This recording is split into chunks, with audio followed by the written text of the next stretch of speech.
aujourd'hui, le Seigneur nous a gracieux d'entendre le fils d'Abraham parler. Frère, voilà, les enfants de Dieu sont là. Vous pouvez les parler comment vous avez reçu le Seigneur Jésus dans votre vie. Et qu'est-ce qu'il a fait avec vous? Amen. Vous les fils d'Abraham. Qu'est-ce que le Seigneur Jésus a fait avec vous? Amen. Amen. Merci à tous de votre accueil très chaleureux. Merci. Merci, pasteur Loufou, pour votre accueil chez vous, et ici, partout. Merci pour tout ce que vous avez fait. Merci, pasteur Cléo. Je suis un petit peu ému, excusez-moi. Merci. J'ai pas l'habitude d'être accueilli comme ça. Je m'appelle Cohen, Yves Cohen. Chez les Juifs, c'est un nom très, très important, puisque tous les Cohen, en fin de compte, sont des sacrificateurs, enfin les anciens sacrificateurs. Nous sommes en fait un reste des Cohen, qui existait en fait dans le temps passé. Nous avons traversé beaucoup de difficultés au travers des siècles. Au Moyen-Âge, probablement, nous avons été, nous, convertis au catholicisme. Donc j'ai été élevé, enfin, dans la religion catholique au départ. Je n'ai pas connu mes racines juives, mais toujours, au long de mon enfance, on nous disait qu'on était juifs, etc., parce qu'on portait le nom de Cohen. Mais je n'avais aucune notion de mes racines. J'ai commencé en fait à pratiquer la religion catholique. J'aimais le Seigneur. Il y avait quelque chose ici.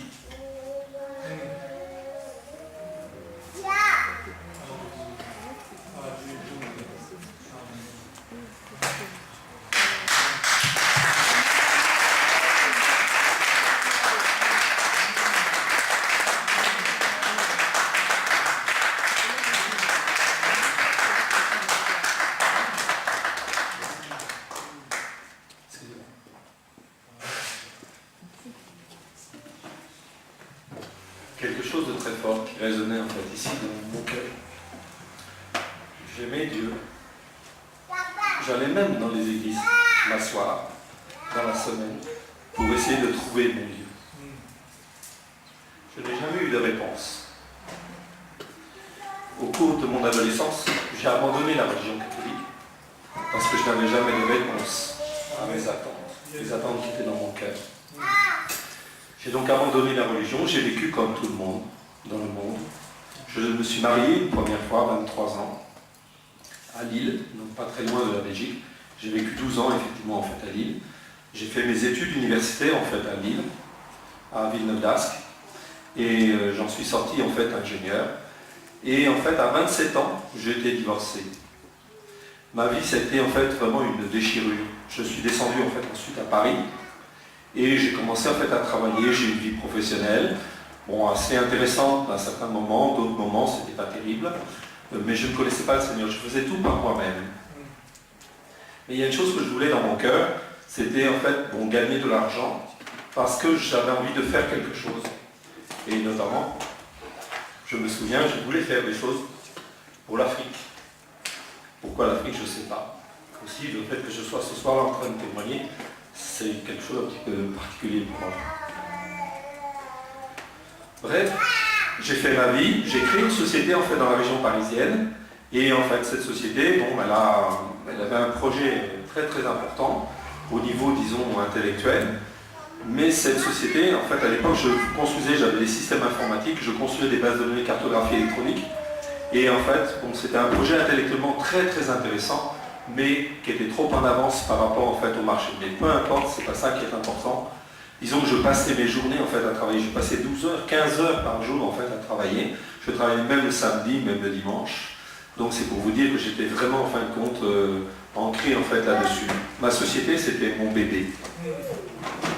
C'était vraiment ça. Et dans cette société, un jour, j'ai embauché deux personnes, une commerciale et en fait un ingénieur informatique. Tous les deux en fait étaient chrétiens, nés de nouveau, ce qu'on appelle des chrétiens baptistes réveillés. en fait, du Point du Jour, en fait, à Paris. Et un jour, donc, ils sont venus, je les ai embauchés, pour des raisons professionnelles. Jamais ils m'ont témoigné de la parole de Dieu. Jamais ils ne m'ont dit quoi que ce soit par rapport, en fait, à l'évangile. Jamais. Je pense qu'en fait, à l'époque, j'étais en rébellion contre les prêtres, contre tout ce qui était religieux. Et si quelqu'un m'avait parlé du Seigneur, certainement que je l'aurais envoyé balader. Ces personnes ont travaillé avec moi. C'était vraiment des personnes, il y avait quelque chose en fait en eux. Ils étaient une lettre de Christ, comme le dit les Écritures. Ils avaient quelque chose dans leur cœur et dans leur vie. Chaque fois que je leur demandais quelque chose, à l'époque j'étais PDG d'entreprise, donc chaque fois que je leur demandais quelque chose, ils le faisaient. Ils le faisaient avec droiture, ils le faisaient bien, ils le faisaient correctement. Il n'y avait rien à dire, c'était parfait. Ils dépassaient même ce qu'on leur demandait. Ils étaient parfaits en tant que serviteurs, en tant qu'employés. Ils m'ont touché. Leur attitude, leur manière de faire, pour moi, ça a été vraiment en fait une révélation. Au bout de 6 mois, moi je passais mon temps en fait à courir l'Europe. J'allais en Allemagne, en Hollande, etc. pour faire les démarchages au niveau de mon entreprise. Donc j'étais très très souvent en fait parti. Et en fait mon entreprise, je la laissais un petit peu aux mains de mes employés. Mais il n'y en avait que 2 sur lesquels je pouvais compter, c'était ces 2 chrétiens. Chaque fois que j'étais parti, les autres en fait, c'est comme le chat est parti, les souris dansent, on dit. Hein. Et en fait au bout de 6 mois, c'était donc en octobre 90, ces 2 personnes, ils m'ont invité à venir en fait à une de leurs réunions. Ça se passait donc au Point du Jour, dans la région parisienne. Et en fait, à 8h30, on rentre dans la salle, une salle plus grande que ici, c'était un cinéma. Et en fait, il y avait environ, c'était pour recevoir 700 personnes à peu près. Et en fait, donc je rentre dans cette salle et je sens quelque chose dans cette salle, comme une présence. Toute la salle était imbibée de la présence en fait de Dieu. Et ça se sentait dès que l'on rentrait. Je me suis donc assis avec eux, et en fait à 8h30, ils ont commencé en fait à lever les bras en fait au ciel, en louant le Seigneur avec des chants qui étaient projetés sur le mur. J'étais pas habitué en fait aussi à ça. Mais ça m'a touché encore plus. Le fait qu'ils soient tous là, dans l'unité, en train de lever les bras, de louer en fait le même Dieu, le même Seigneur, etc., avec un cœur sincère, d'un même cœur, d'une même pensée, etc.